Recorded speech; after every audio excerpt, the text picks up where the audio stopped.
on the microphone there. Oh, you're ready now? Yeah. You just say and spell your name. Okay, my name is Robert Colville, RobertColville. And you're with what unit? I was at Company A, 87th. And your rank? I was private, PSC. And the dates you were with the 10th? Well, I joined December 31 of 1942, and I was with them until I was discharged November 6th of 1945.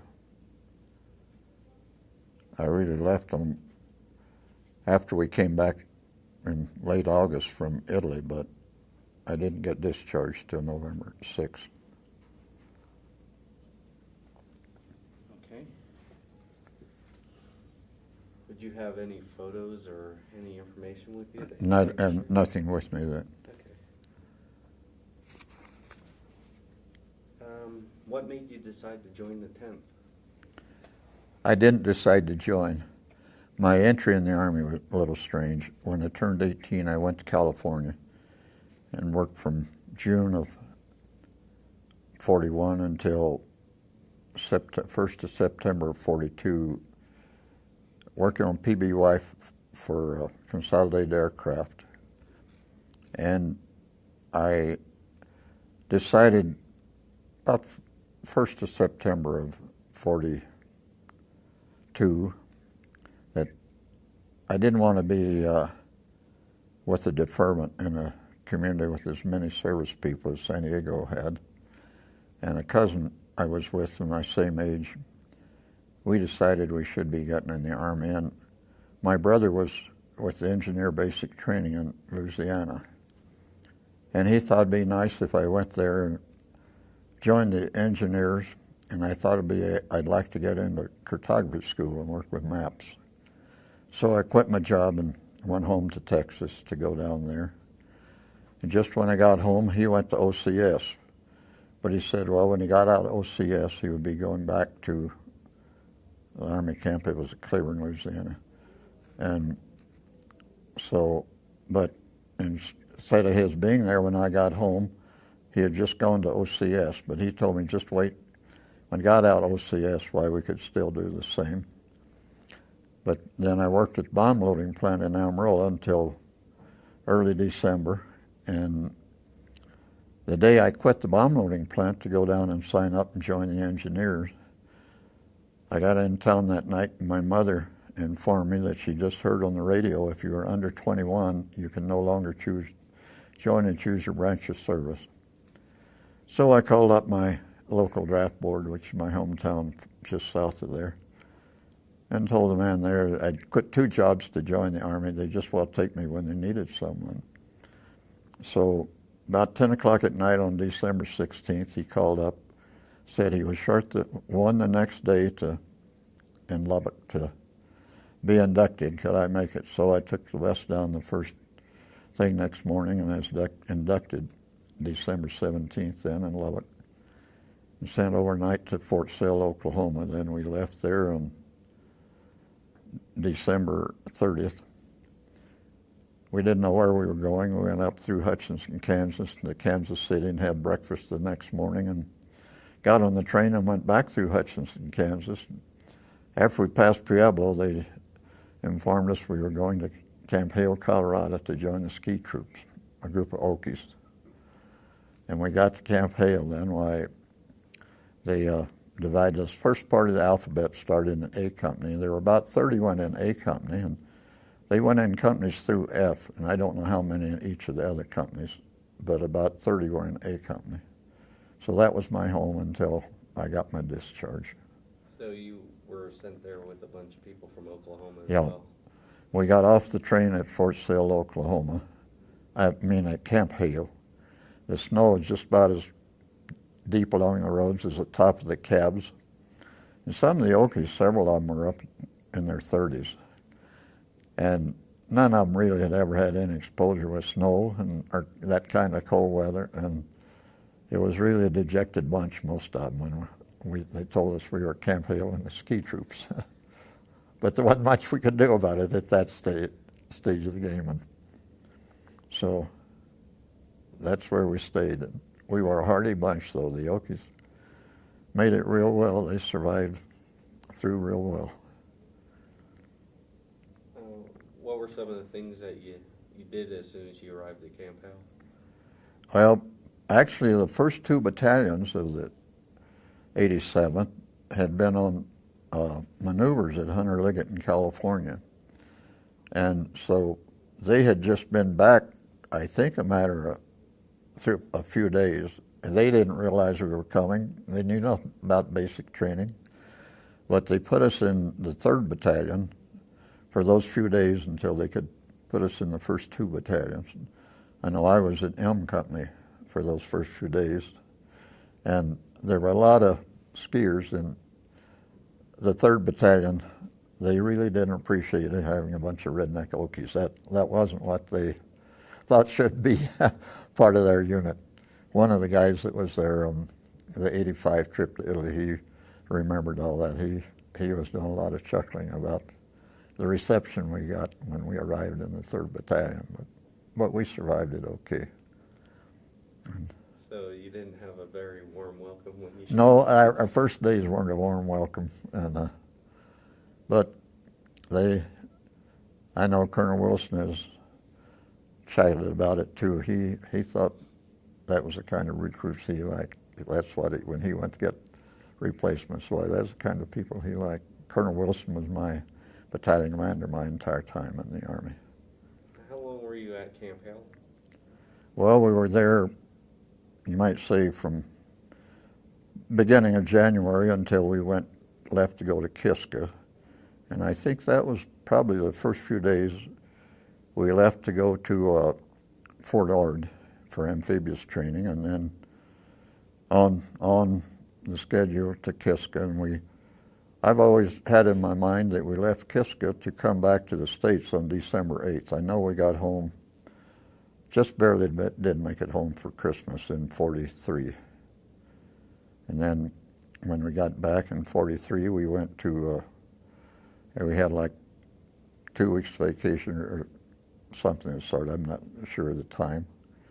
We went back to Camp Carson. That's where we first were placed when we came back from Kiska.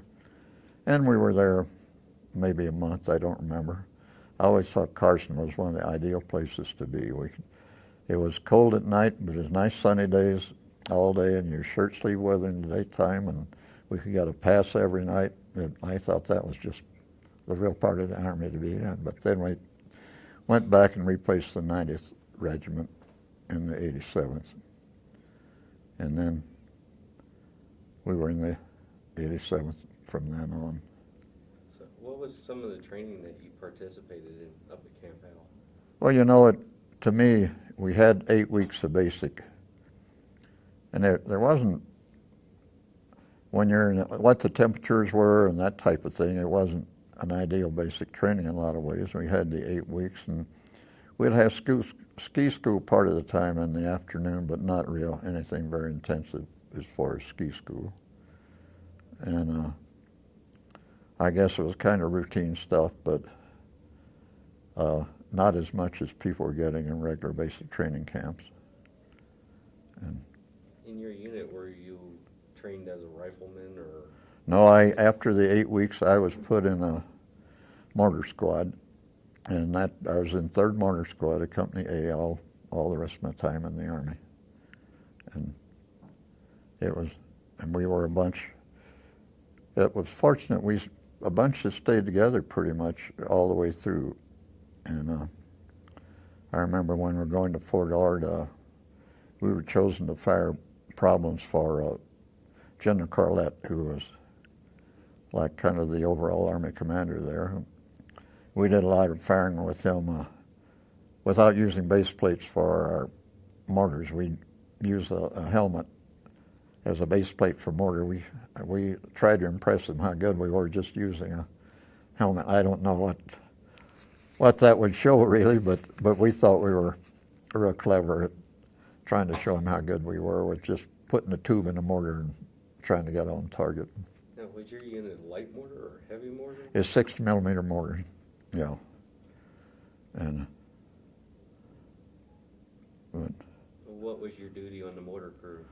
Well, I was almost all the time, I think I was a gunner. We had the two of us that were the gunners, were gunners all the way through Italy, as best I can remember. Porky Butler was the other gunner. He and I were the two gunners for the 3rd Mortar Squad. How many people made up a mortar unit? Well, it kind of depended. I've been thinking about that. We had the two gunners, and in Italy, I think we probably had maybe 4 ammo carriers, but it seems like at Kiska at first, that first spring we were there, it seems like we had 2 or 3 mule carriers. I just can't remember what the number of personnel were, but it was something in that order. I'd say 8 at the greatest number, maybe 6 at the littlest number. And so when you went to Kiska, what was your impression there? well, it's awfully desolate. I've never been as sick in my life as the morning we landed on Kiska, because as I remember, we landed the 16th, and I think the day before we landed, I've thought of it as being a Sunday, but one of my 2 closest friends, he and I we were on KP all day that day before we landed. He and I had a 2-man job, supposedly. We carried the clean cups back to where they picked up the cups. We had to go all down the line of guys waiting to pick up their food and what have you. And right away he decided he was sick and disappeared. And so I had the job all day. And I got to the point, all I did was just cram people in the rear anyway to get through the line. I didn't want to tinker around at all. But anyhow, then they said we were going to have our last meal as steaks. And they gave the order for it because some of our guys were working in the meat room, and they heard the order, but we had stew that I always thought was the alpha stew going. Well, we had 2 guys assigned to operate machine guns on each landing barge, and I was one of the 2. And we went to our landing barges, I think I'd say maybe 11:30. And then after we got on the landing barge, they postponed something. They took everybody back down on the ship, and the 2 other machine gunner and I had to stay with our weapons. And our davit station, there's a landing barge here, one up here, and one down here. Well, we were in this one way up here. So we got all of the exaggeration of the roll of the ship, and we weren't very bright. We laid down in the bottom of the landing barge for a half hour, an hour, until they lowered away. And just when they lowered away, we started being sick.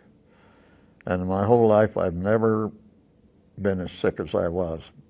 Because the three landing barges will have to make a circle, and then you got in a circle 9 landing barges, and we circled and circled until right at daylight. And I've never been so sick and had dry heaves.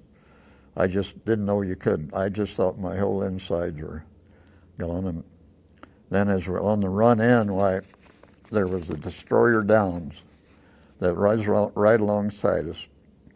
And we were in the 2nd wave hitting the beach. And he stayed just right along. I could almost reach out the right-hand side of that landing barge and touch his a small destroyer. And he escorted us right up against the beach, and there's great, huge basalt rocks. I don't know how he got in between all those basalt rocks or that type of thing. And the minute I stepped ashore, though, I wasn't sick at all anymore. But I always wondered about the Downs. And several years ago, on December 7th, the Rockford, Illinois paper had an article, and it showed the ship that's the memorial ship in Hawaii now. And the 2nd ship down from it was the Downs. And it said that the Downs had been damaged some, but reconditioned right away. And the people that landed on that, too, I met one of the fellows that was there, and the Downs was with them. And he said it did the same thing with them. It escorted them right up against the beach. All the other destroyers stayed way back, but the Downs went right with us. And I never knew whether that was an asset or a liability, because he made a nice target for people ashore. But still, it gave you a sense of security having somebody like that right with you too. So I never was real sure whether that's an asset or not. But as it turned out, there were no Japs there. It really didn't matter who we had with us. How long did it until you really knew that there were no Japanese around? I think it was right after noon. We started up. Our objective was Ranger Hill, and we started up there, and I think of it as being a third of the way up Ranger Hill. We got into terrible heavy fog, and the Canadian Brigade Regiment de Hull from Canada was supposed to be, they landed right behind us, and they were supposed to be on our right-hand side between us and the ocean. But instead, they came right up behind us, and when we got in the fog, well, then they opened up on us, firing at us. And our company, we had 1st and 2nd platoons were in the lead, and then our weapons platoon, and then behind the weapons was a 3rd platoon. And we had an extremely sharp platoon sergeant, or platoon guide actually, Steve was at that time, in the 3rd platoon. And when they started firing at us, right away he felt it was M1s. And he started yelling, "Hold your fire, don't fire, hold your fire." So none of us did any shooting except one fellow, Walter Combs, who's a BAR man. He opened up with his BAR and hit one of the Canadians in the back. But you really couldn't see people, just the fog was so heavy, you just barely detect anybody was there.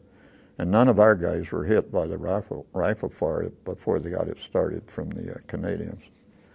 But then we got that stopped and gone up. And we were on top of the ridge, as I remember, before the fog lifted. But I just think I was being around noon. And then when the fog lifted, we could look right down on the harbor. And I think about that time was when word came to us that there were no Japs there. And I don't know whether our company sent, I remember patrols going down into the harbor, but I can't remember whether any were from our company or just who they were. But anyhow, as long, you might say noontime when, is the way I think of when we knew there were no Japs Did you there. see any evidence of them being around though?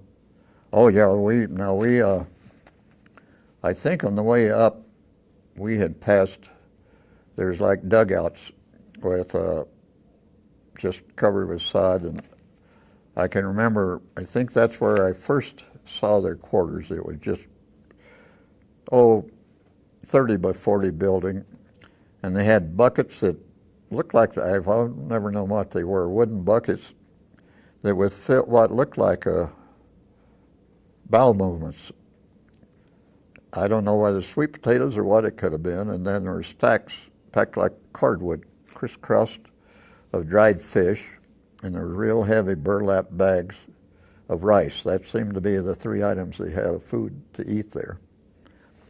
I always wondered what it was in the wooden buckets, but it could have been something like sweet potatoes.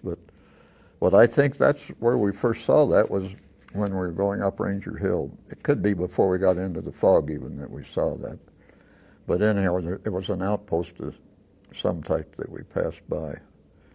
And then up, when we were on Ranger Hill, after the fog lifted, I think I'm remembering right, we saw some kind of small gun positions. They were, I would think of maybe like 40 caliber, and there was ammunition supplies that were stacked there and that type of thing. But right now I can't remember just how close we were to where we ended up on the top of Ranger Hill, but I'm sure it was in that vicinity that first day that we saw that.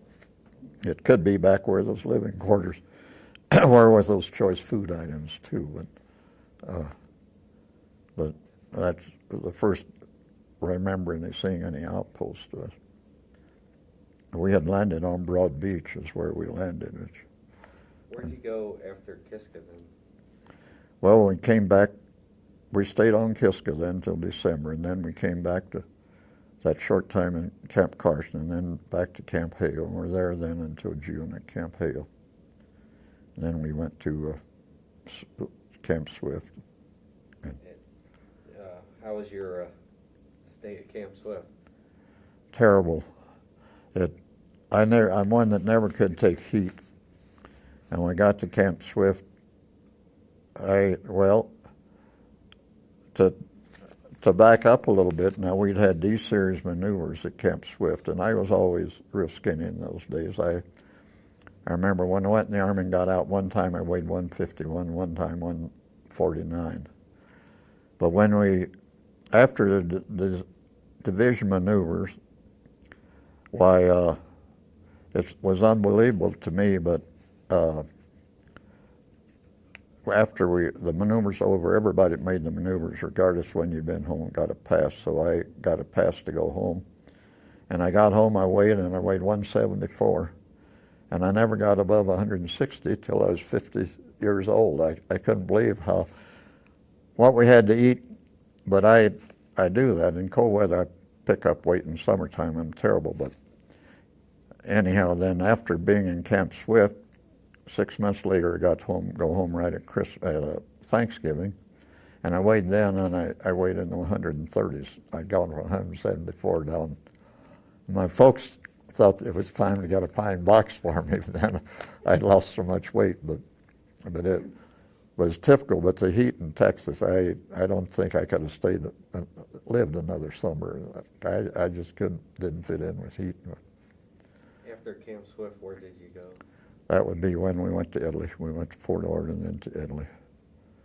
Which ship did you travel? I was on the Mount Vernon, I'm pretty sure. We went over and back on the two sister ships, and one, I think, West Point and the other Mount Vernon. Went to Italy, I think, on the Mount Vernon, came back on the Mount. I went to Italy on the West Point and came back on the Mount Vernon. What was your first thought when you arrived in Italy? Well, you really saw the evidence of the war in the Naples harbor. We weren't, I don't believe, off the ship. I can't remember being off the ship, wasn't Naples. And then we took a little Italian ship that I understood had been sunk twice and raised, the Sestiere, S-E-S-T-I-E-R-E, I believe. Took that up to Leghorn. I think we left late in the evening, and it was like maybe a 15 to 20 hour trip up to Leghorn. And it wasn't the choicest of rides. I'm one when it gets stuffy, I walked in those days, walked in my sleep terrible. Even when backing up a little, when we had the division maneuvers, after the first 2 nights, there were just 3 in our squad. So the 3 of us were trying to sleep in one mountain tent and try to keep warm. You'd drop things down, so the ventilation was terrible. And in my sleep then, I'd start fighting trying to get out. They didn't appreciate that. And while getting on the Sestiere, I was way back in a corner where the bunks were, and I couldn't take it back there. Most of our ship, there was a hole where our bags were. I just went out and slept on top of the bags because I couldn't take that back in the hole. And the latrines were a real choice. Other people maybe told you this, but the latrine was 2 troughs out over the ocean and like tarps up 2 sides and over the top. But anyhow, we made it to Leghorn. It's kind of thing. Some of those type of things were little items I remembered, I guess. When you debarked off that boat, what did you do then? Well, we were 2 or 3 days in what I think of as the King's Gardens. And then we went up to plug the line. The 92nd Division had left a big hole in the line, and I think we were just up into the Apennines, the foothills there, in an area called Camiore, I think, C-A-M-I-O-R-E or something like that, for a short time. And then we went up to Catigliano, which is up near the crest of the Apennines, just over from Abetone, and a real nice kind of a vacation area, I think, of quite nice homes and that type of thing. The Germans were real good to us. The power plants, I understood, were just over the ridge at Abetone, but we hadn't knocked out their power, and they didn't knock out we still had electricity there. rejoiced in that little village of Catigliano and having conveniences like that. We were in the homes there with the people that lived there. And How long was it that you were there until your first action? When there we came out and we were down the foothills at a village called Bartolini. Our mortar section was in a home. There were like 3 rooms on the first floor, 3 on the second, and 3 on the third, and we had 1 room on the third. There was an elderly couple and another elderly lady, I think, on the first floor, and then there was a mother with 2 boys, Giuliano and Silvano Fanti, F-A-N-T-I, that had the kitchen and another room on the 3rd floor, and I think maybe they used part of the 2nd floor. They were 2 real nice little boys. We were there several days, and they adopted us. Whatever we did, they had to keep track of us and trail us around and all. And I always wondered about them after the war's over, whatever became of them. But the story I understood was that their father had gone with the partisans. That was why he wasn't around. And we were there then, and for a time until we went into the Vidiggiatico on about, 3 days before we made that final push for Belvedere. We got off the trucks at Paretta Terme, and we took some back trail into Vidiggiatico, and I've been there the 4 times, and I've never been able to find where that trail is that comes into Vidiggiatico. But I think our company I thought I was at a schoolhouse at the time we were there. When I've been back later on trips, it's a building that's been enlarged quite a bit, and it's like a resort hotel now. But we were there then for that final push on Belvedere. And Can you take me through the steps of the battles then? well, we went up along the west edge, I would put it, of that road that goes from Vidiggiatico around the west side of Belvedere. And as I remember, our prime target, or where we did our first fighting, was at Corona. And we had our first casualties there. We had the first one killed, only one killed there was Li Chu, who was a real young Chinese boy from Seattle. And then I think we had 3 injured there. That would be the night or early morning of the 20th. It's probably just right at daylight that were in Corona. And then about, I think maybe 9 o'clock, 8:30,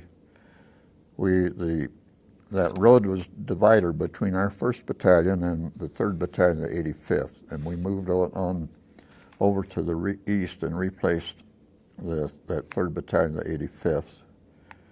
And we were along that ridge from Belvedere to Gargulesco.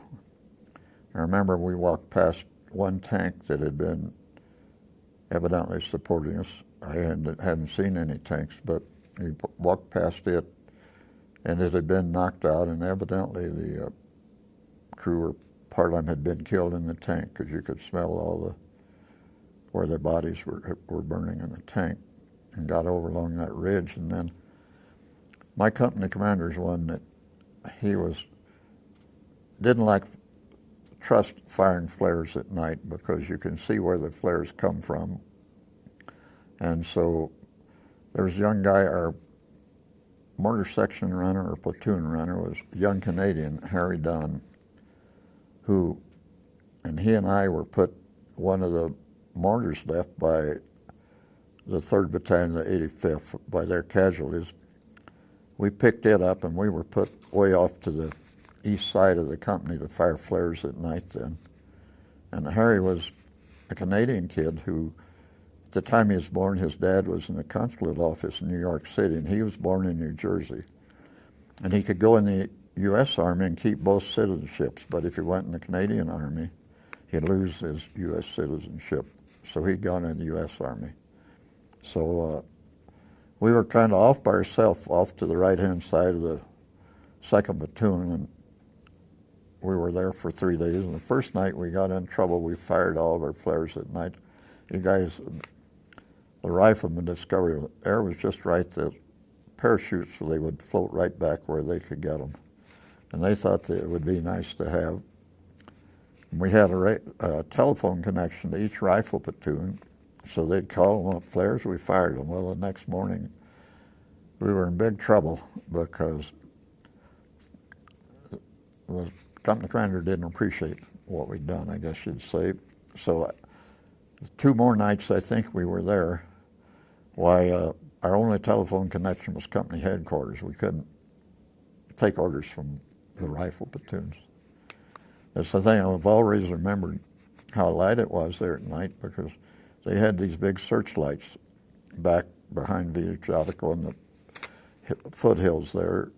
And then also, it was obviously bright moonlight because I subscribed to the overseas edition of Time magazine, which was slightly smaller print than regular Time. And just to test what I could see, I could read that Time magazine at midnight. I read it at midnight. It was that bright with the snow, what there was on the ground, and the searchlights and the bright moonlight. Why, I was able to read at midnight, which little things like that I just had to test out and see what I could do. And I could do it, so it was bright. And what did you do once you got up into Mount Belvedere? I mean, what was your opinion or your thoughts up there? Well, I didn't have much. Now, right where Harry and I were, well, one of the things in a mental way that I thought when Harry and I were there, we got there that first morning and all the casualties had been taken out except the dead Germans. And I can't remember how many dead Germans there were, but there was a trench, 50 feet, 60 feet long, just above, like 20, 30 feet, just on top of the ridge, just above us. And I remember going up there and looking at these bodies. And there was one real young guy that had no evidence of a beard. And scattered out, somebody had been there, and scattered all around him were Kodak pictures that were a little bit larger than what's out of a normal Kodak, and a brown envelope there that they'd obviously been in. And I picked up all of those pictures and put them together, and it was all family pictures, everything from tiny babies to grandparents and that type of thing, and put them together, and I think it was probably at least an inch thick. And the envelope was what they'd obviously been in, and I thought, well, to me, I wish there was some way after the war was over to get him back to his parent. And the thing that went through my mind, when you look at something like that, the thing comes to your mind, well, he meant as much to his parents as I did to my parents. And then you get to thinking, well, what's the situation that caused the two of us to be in this type situation? And those were the two questions that really bothered me, was how, some way to get those back to his parents. And then this question, it's a natural question, why were the two of us in that situation? I thought at first I'd keep the pictures and try to get them back, and then I thought, well, I didn't know what they did with their personal property or casualties, but I did. The pocket inside the blouse was, that envelope would just fit in, so I put them back in the envelope and put them in his inside pocket where he'd evidently carried them. And I hope, well, someday that they took care of things like that, because the addresses were there, where they came from and who he was and all. But it still kept bothering me as to, and what was the situation that caused the two of us to be in that situation, and going way ahead of things. I got a little bit of an answer right after the war ended, but I don't know whether I should go ahead with that here. When the war, right after the war ended, when we were on Lake Garda, they took us by truck I'm not sure just where we went and how we got there. We didn't see Trent, but we went, I think we were probably where the village we wound up in was northeast of Trent or southeast of Brenner Pass. But where they unloaded us was where the border had been between Austria and Italy in World War I. And there were great, huge concrete emplacements where real heavy guns had been. And it was obviously a real poor, because what homes were there were obviously real poor people. And we hiked then to the north. Oh, I'm sure it was at least 2 hours, and came into a beautiful valley that we stayed in then for several days. And I can't tell you just where that was, but it was a beautiful valley, and it was all grass. We slept in the grass there then. And Colonel Fowler stopped to see us, and I can't remember whether he just spoke to a company or whether our whole 1st Battalion was together. And I had got to know Colonel Fowler, Camp Swift. There's a period that you couldn't get a pass till 5 o'clock, and you had to take part in athletics after lunch. And he lived in a little house right across the street from A Company, and kind of a ways in behind his house was the volleyball course. And I used to play volleyball during that period, and he came out and used to play volleyball with us. And I'd got to know him and so forth, but then he came around to speak of us there east of Brenner Pass. And I'd learned from him part of his life history. He had been an enlisted man in World War I, and when the war was over, he went to West Point and graduated West Point in 1922, and he spent most of his Army years as an instructor rather than a commanding officer or that type of situation. And he learned I remember saying he learned to play a bridge at Fort Benning when the commanding officer there was George Marshall, and George Marshall's the one that had taught him to play bridge. But anyhow, he came around to speak to us, and I'd already really learned to like the guy, and he talked then about what led from World War I through the period to World War II. We got a real good talk of history. It was, to me, a wonderful talk. I always wish, it was just off the cuff, but I've always wished I'd had a copy of his talk then. And stepping on ahead then, when I got out of the Army, I started college at Washington State College in January of 46. One of the courses I took was History 10, Meaning of the War. And I had 2 of the kind of old-time profs that were, to me, actually the best history course I ever had was from them. And they were discussing the same thing Colonel Fowler had talked about, and it's just like I'd had a prelim of this history course that I took then in the spring, in January on through in the spring of 46. But I was glad I'd had the talk from him. I was glad I had the talk from the 2 profs at Washington State. But anyhow, we were there a number of days there southeast of Brenner Pass in that beautiful valley. I see you have some notes there. Are there any particular? Well, I kind of covered what I just covered about the young guy and my questions and my encounter with him is just about what I had covered in my minutes there. And going back into the war, though, once you were in Mount Belvedere and yeah. started to push the Germans out of the mountains, what was your duties, or how did you interact and chase the Germans out into the Well, valley? really, we in the mortar section, you don't have the contact like riflemen do, and you never. Well, the observer sees your target, but we didn't do very much using our mortars really. It was pretty limited what we did with our mortars up until the most critical thing I remember in a mortar, and the only time I ever fired at targets that I could actually see were after the final push started 14th of April, and when we were at Mongiorgio, and I believe that was, we got word either the evening of the 17th or 18th, we got up at first they were going to try to take Mongiorgio, I think, late in the day that day, but we didn't. We held that night and then went into Mongiorgio the next day. And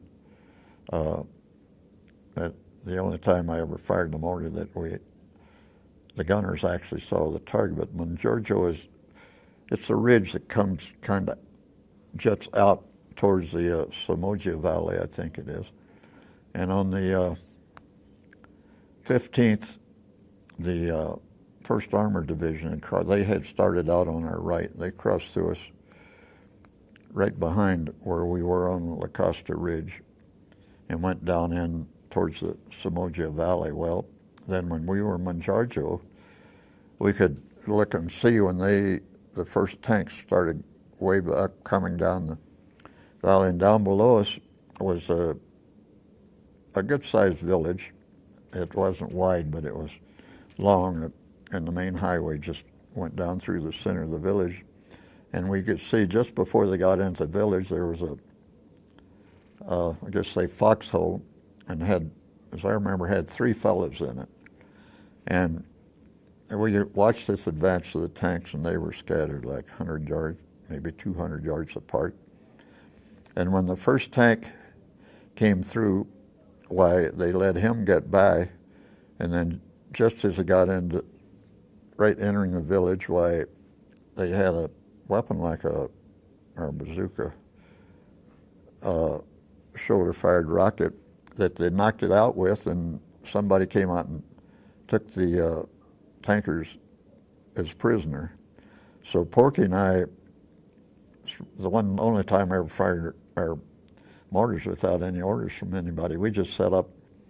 In Mongiorgio, you come into the village, and there was a good-sized house on the left and kind of a barn, storage, more of a storage building on our left.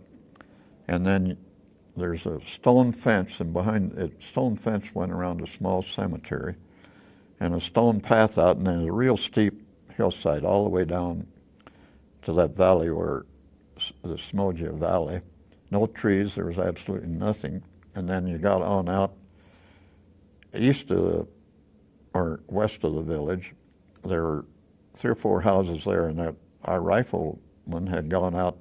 This stone path had got out, and there was some fighting out in front of that cemetery. And when we saw that first tank knocked out, why, Porky and I just set our gun right on that stone there. And as the next tank was approaching, we started firing at these guys in the foxhole. And our range on our mortar was 2,020 yards. And we were shooting down this way. We're shooting the maximum range we had, and we got just almost to their foxhole. But it was obvious to us, they knew that they were being shot at, because when I think there were 2 or 3 tanks then that came along, and they didn't try to knock them out like they had the first tank. And then just after that, they got some people with anti-tank guns up on the hill behind us. And so they kind of took over that, and the Germans started trying to get their tanks out. And the first tank that came out the north end of the village, they kind of go around a point and be out of sight. And then it was the first one, these anti-tank guns, knocked out.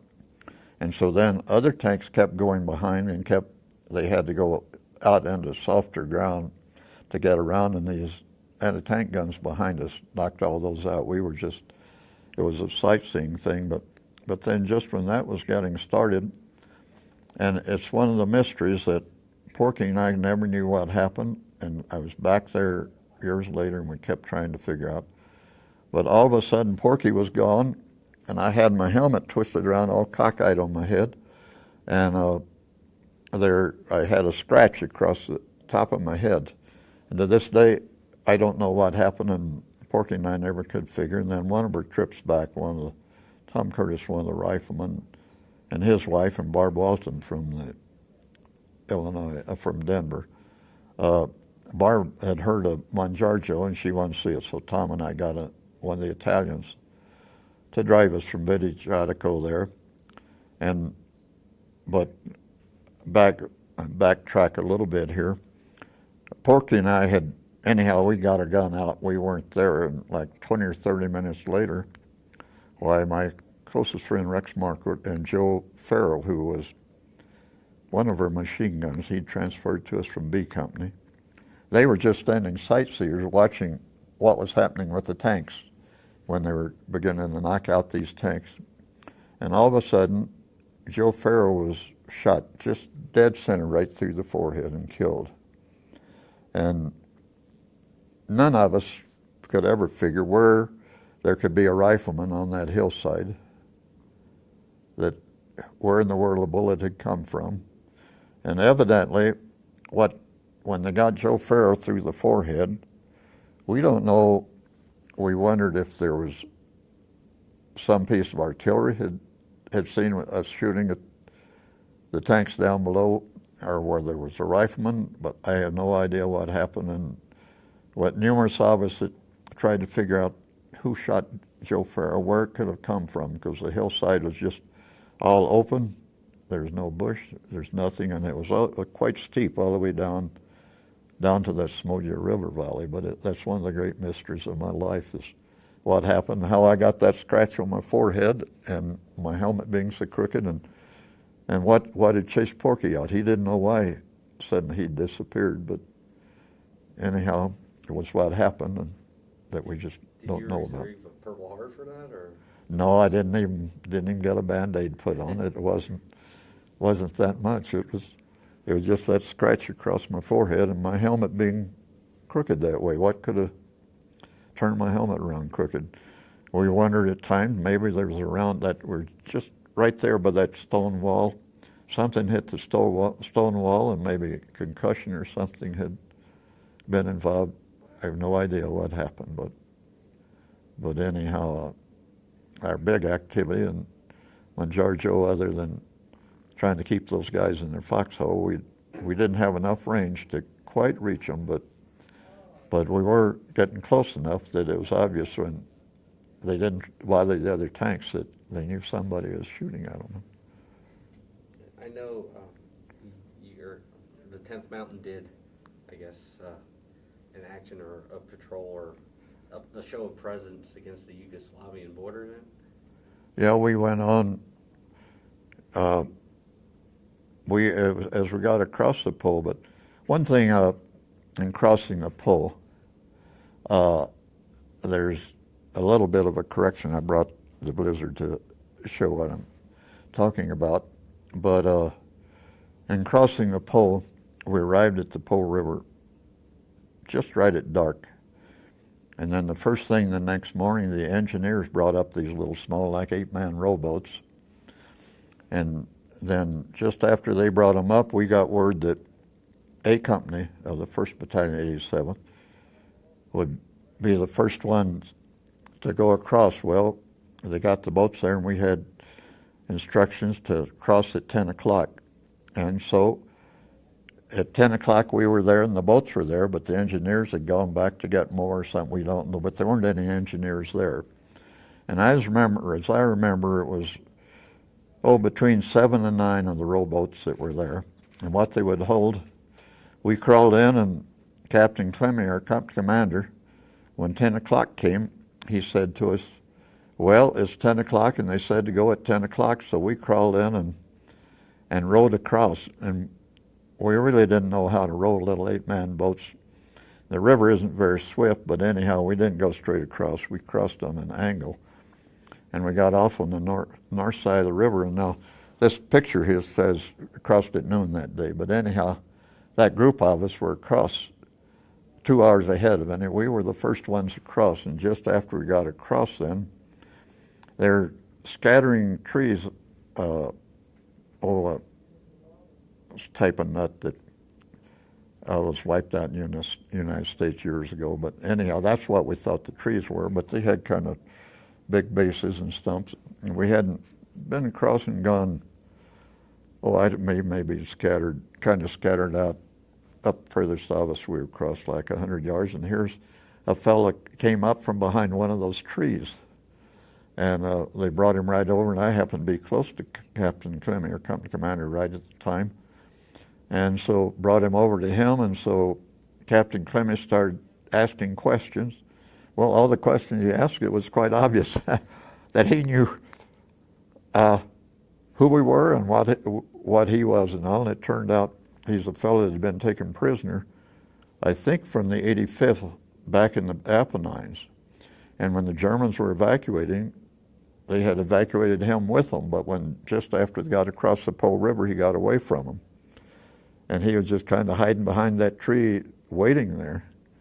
And so Captain Clemmy was satisfied who he was, and he said, well, we got to find a gun for him. But anyhow, that's how he got rescued, but he was from our division. But one thing, backing up and crossing the Po River, where we were lucky being the first ones across, that we were not far downriver from where the bend was. We could see where the river made a big bend. The dikes did. There are dikes on both sides of the river, and they started shooting at us. I've always thought of it maybe 12 millimeter anti-aircraft guns. It wasn't heavy artillery, but it was just flicking the water all around us. But we were lucky because they started shelling with 88s behind where the people that were waiting to cross the river were. They had casualties from those 88s, but it wasn't. They didn't use any 88s shooting at us. It was all, and that's what we always felt it was, that it was like 20 millimeter. But anyhow, we had got across without any casualties. But then just after this fella came up that had been a German prisoner, why, our number one soldier, we all were in agreement he was the number one soldier. He had George Hurt. He was platoon leader of the 3rd Platoon, I think. George Hurt got shot right through the chest, and he was fortunate. He's one, it was close, but it just missed a vital thing because he survived okay. But he was our first casualty after we crossed the river. And there was those of us that were across, out of respect to George, we're not real sure who was the first one out of a boat, but we always agreed, to us, he was the first guy across the Po River. And I think this bit of our being across the Po ahead of the rest of the battalion, it's not a thing that got written up now. Captain Clemmy he himself has told me, he really got chewed out because we crossed. But we hadn't got any word. They said 10 o'clock, and our whole company wasn't across. They got the rest of our company stopped, but word hadn't got to us. We got started out ahead of rest, but Clemmy got really chewed out because the engineers were upset. Those boats, they were short boats. It's just real skimpy what they had in the way of equipment, and they lost the boats. We just turned them loose and they went down the river. So I can see why he was chewed out, but still, he just did what he had orders to do. And it's one of those little bits of history. I don't know it's ever written down, but when I see this picture, it says we crossed at 12. Well, there are a few of us that crossed 2 hours ahead of 12. Is there any other stories or information you'd like to share at this time?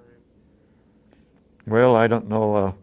There's one spot I've never been able to find too, and right after we were getting into foothill of the Alps, it'd be the night before we went to Spiazzi to finish up, there was a huge, big, water-driven mill, and I think the water wheel must have been at least 10 feet in diameter, maybe 12, and the whole top of it was a storage area, I guess, a loft.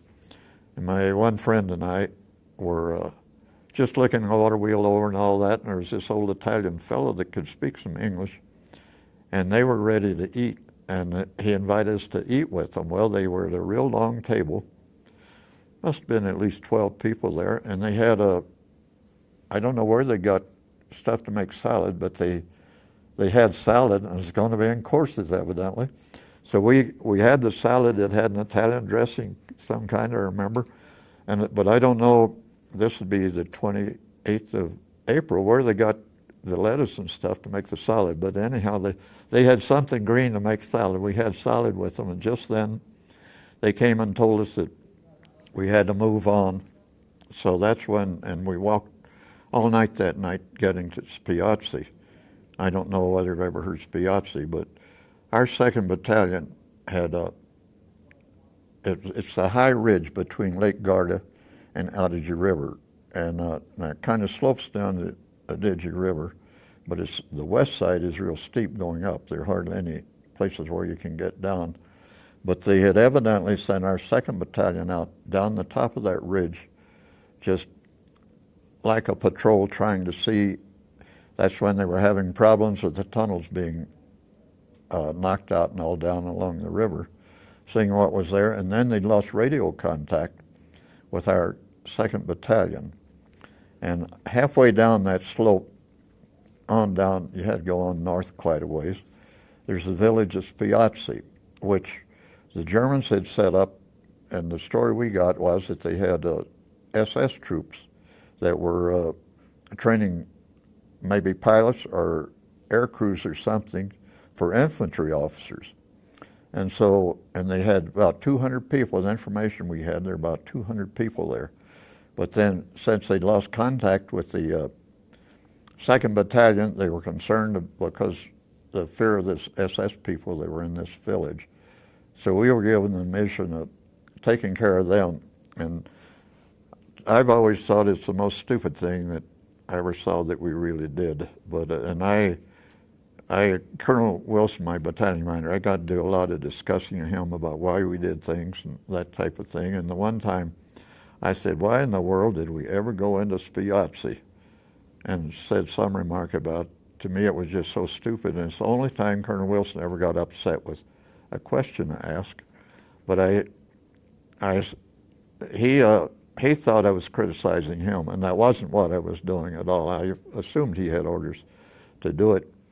But anyhow, we walked all that night and he was determined to try to get into Spiazzi before daylight. He's like I was. He thought nights were good times to do things. And we got just breaking day when we got to the village.